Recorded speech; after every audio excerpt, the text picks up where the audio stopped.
God of War is out on PS4. It came out on April the 20th. It's got a 95 on Metacritic based on 97 critics. Metacritic says it's also on PS2. No, mate, it's just same name, different game, I guess. It's been really well reviewed, hasn't it, Gaz and Liam, who are sitting here with me, Mike Williams? Yes, it has. Hell yeah. Tremendously Yeah, well reviewed. Helheim, yeah. It's a bit of a thing to observe, actually, just seeing all this kind of reaction and all this praise. Very high rating on Metacritic, a lot of warm words, a lot of excited words. And this happened a week before release, right? Yes. And that's unusual as well. It is, yeah, and that's a very smart bit of thing, kind of hype building that Sony does. They did exactly the same thing with Horizon. They knew it was going to be a good product, so they just got the reviews out like a week and a half early. That gives you a week and a half of conversation and buzz around the game before it comes out. So that's all helped, and it's actually sold very well, and we've got that. We're going to cover that in a news video as well this week, just about the sales and stuff and how it's performed there. Today, we're just going to be trying to answer one question, and that question is, what is it about this game? What is it about God of War 2018 that makes people just want to give it full marks, that makes people want to review it really highly? What is behind these good reviews? Now, we've all played it to varying degrees. Liam, you've finished it. I finished it, yeah. I have almost finished it. I've ticked off as many of the side quests as I think are available for me, and I'm I'm on the closing stretch of the story now, I think. And Gaz, you've kind of played a little bit of it as well. Yeah, I'm a few hours in. Yeah,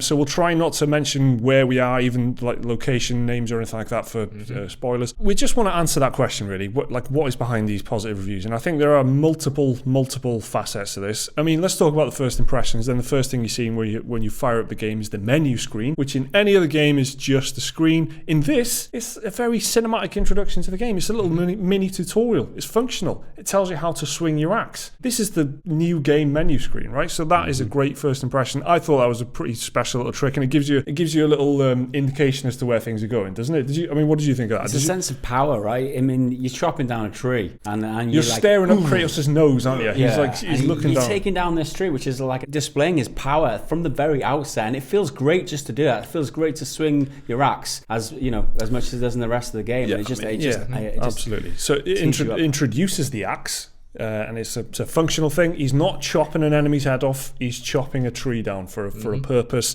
He's got a wooden hut that we assume he built himself using the trees that were around him, using maybe that very axe. So it kind of tells you where Kratos is differently. And again, this is all beginning from the menu screen. It does that nice little trick where you hit new game, the game starts, and the menu screen just kind of dissolves away. The only other game I can think of recently that's done that is Mad Max, and that was pretty cool, but not nearly as effective, I would say. Now, the other first impression is just the way it looks, of course, which is HDR, 4K. The lighting and the textures just look amazing. I mean, me and Liam both played it in HDR and 4K. Yeah. What do you reckon, Liam? What do you reckon to the tech? I mean, the tech is seriously impressive, and it's arguably one of the best looking games we've ever seen.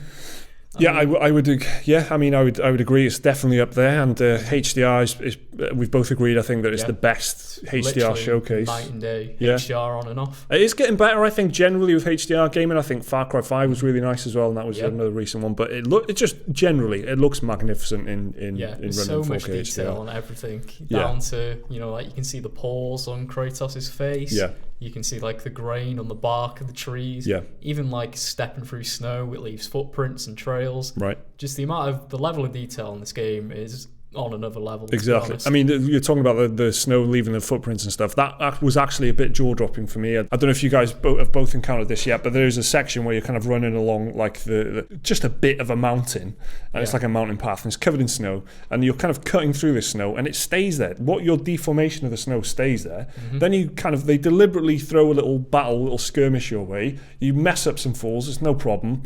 But the whole point of that battle is to show you that even when you're fighting and battling, you're still messing up the snow because you leave an absolutely chaotic thing. I found that jaw-dropping, and I thought it was a really, really nice kind of example of where this game is at technically. Gaz, we've all been running it on PS4 Pro, haven't we? Yeah. So, Gaz, what do you reckon of the way this game looks? Yeah, it's phenomenal.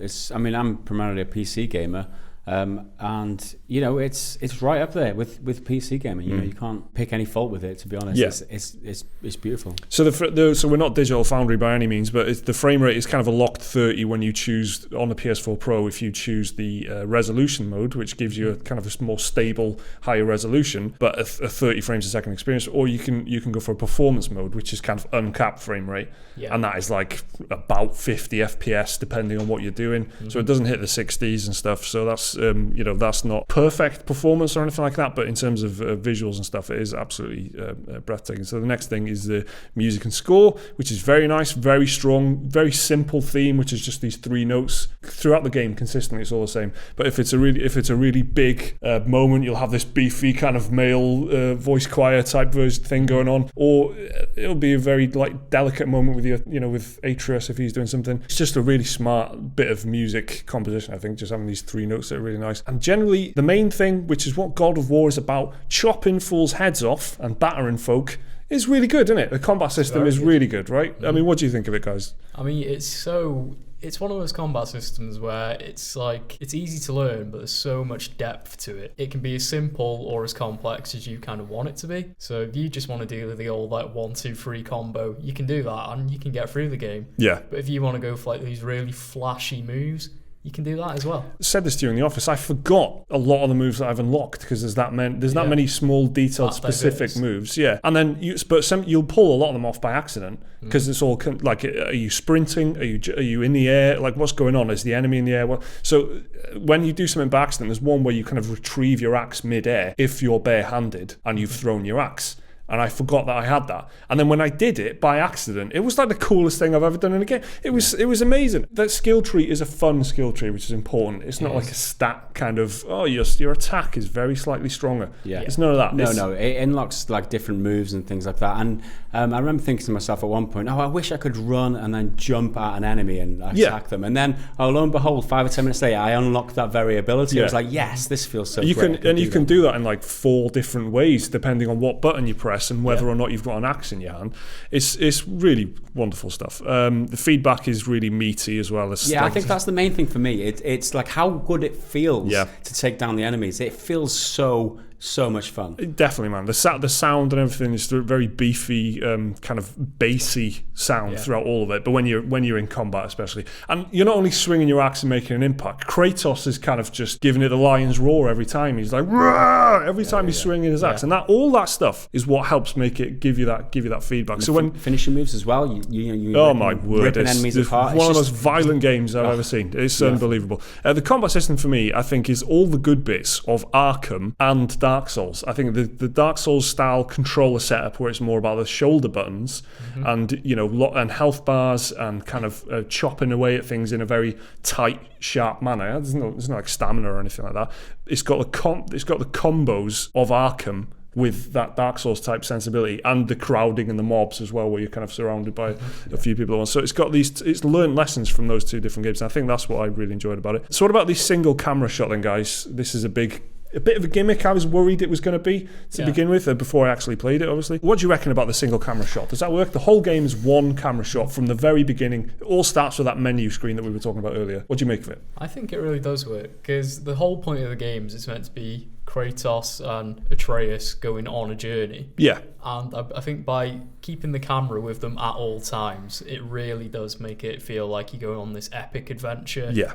To like, do your mission and whatever. Yeah. And I think if you were like cutting away from it, it would just sort of like feel like the journey was being broken up. Yeah. Whereas I think the intention of the game is to keep you there every step of the way. I think this is one of the main ingredients that sinks its teeth into you. That's why I think some part of the reason why some of the reviews have been so kind of glowing, and why we're talking about it so enthusiastically, because it grabs you and it keeps you there. You can't look away. Let you go. It doesn't cut to black. It doesn't give you an opportunity to pick up your phone.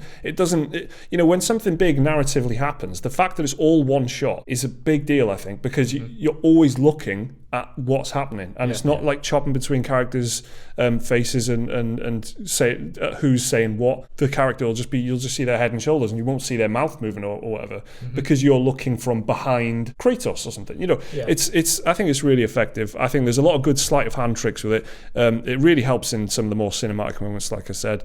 But one thing I've noticed with it, loading screens, like recently, they kind of, rather than a bar, now you've got like a little circle that rotates in the bottom right corner, right? In this, you kind of embody that circle by running around in a circle until a portal shows up, right? And that's when you fast travel. Yeah. And that's the only kind of bit where I've gone, this doesn't really work that well, does it? It's just, but they've got to do that to maintain the single camera shot thing. Yeah. And that's the only time I feel like they've stretched it a little bit. Yeah. It pays off pretty well. Are you a fan of the single camera shot, guys? Yeah, definitely. It adds to the immersion, and I'm all about immersion when it comes to games. I'm all about feeling like and tasting everything that the characters do, and that definitely lends to it perfectly. That's what this game is about as well. This is the kind of game that wants you to be immersed in it. I think it's a big old game, It's a really big, long game. Forget any notion of it being like a 12-hour blast through it, third person. It's not that type of game. It's kind of more of an open world game than people might expect, I think. I got hugely distracted and just exploring and stuff.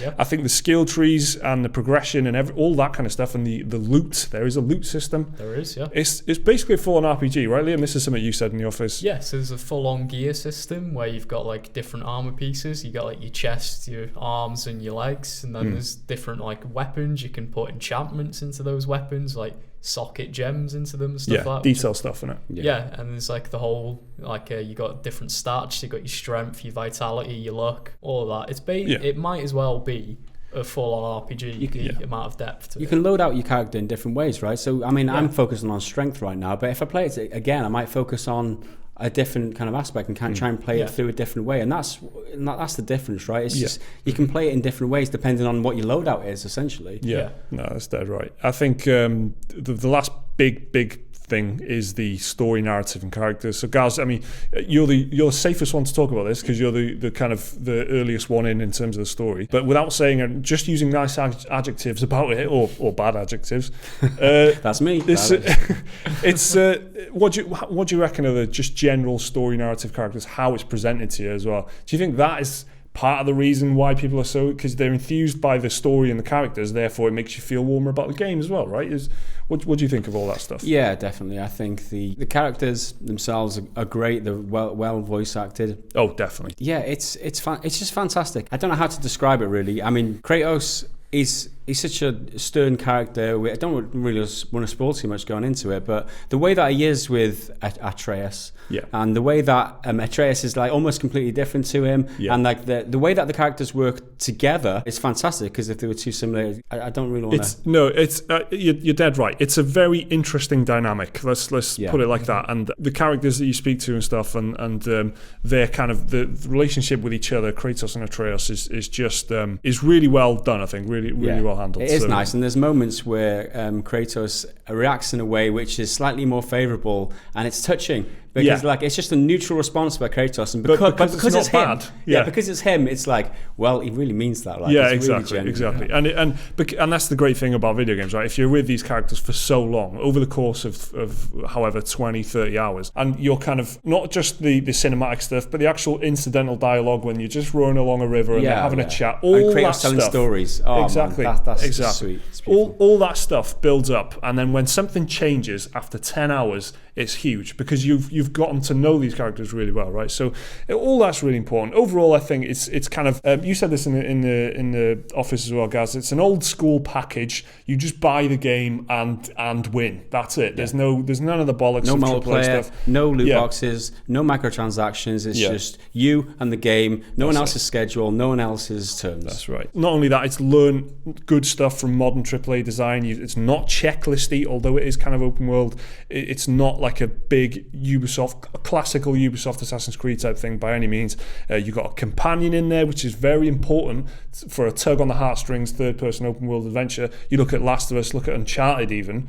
You've got to have someone there to share the journey with you, and that's all there. Dark Souls style controls, Arkham switching and crowding. It's picked the good things from all these other games, put them together, kind of like what Horizon did. I think overall, the main thing for me is that this is the only way I can say this without spoiling it, okay? God of War is a special game, right? Special games need a special moment to get into the Platinum Lounge of special games. God of War is in the Platinum Lounge. That's all I'm going to say. That's all I'm going to say, right? But that is an important sentence. And if you know what I mean, you know what I mean. You know. If you've played it, you know what I'm talking about. That's an important factor in all this as well. I've got a few problems, like the axe throwing. My motto is through the whole game is, when in doubt, throw your axe about. Yeah. Because you can just throw your axe and retrieve it, and you can kind of cheese any boss you're kind of having problems with. Most of them. Liam, you mentioned maybe there's a bit too many collectibles. It wasn't a huge problem. They are optional, but there are a lot of collectibles. There are a lot. It seems like a set of collectibles for pretty much every new area of the game you go to. Yeah, exactly. And it does feel a bit overwhelming at times, just the sheer amount of them. But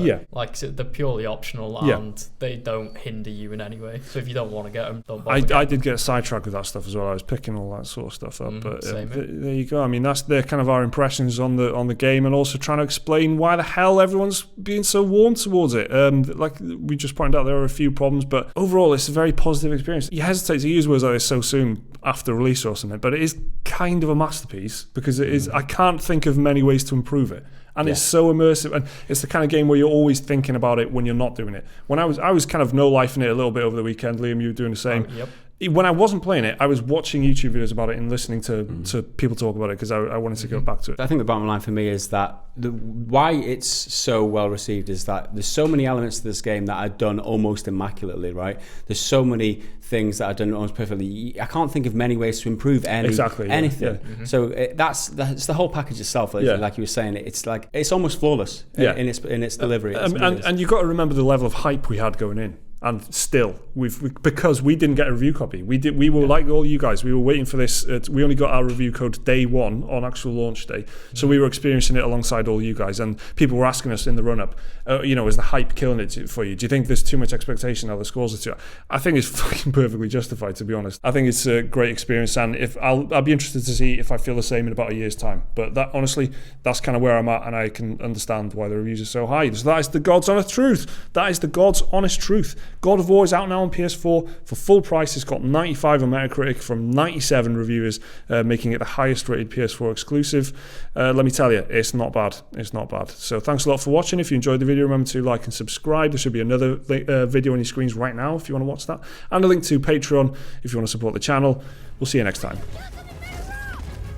You'll find its weak point.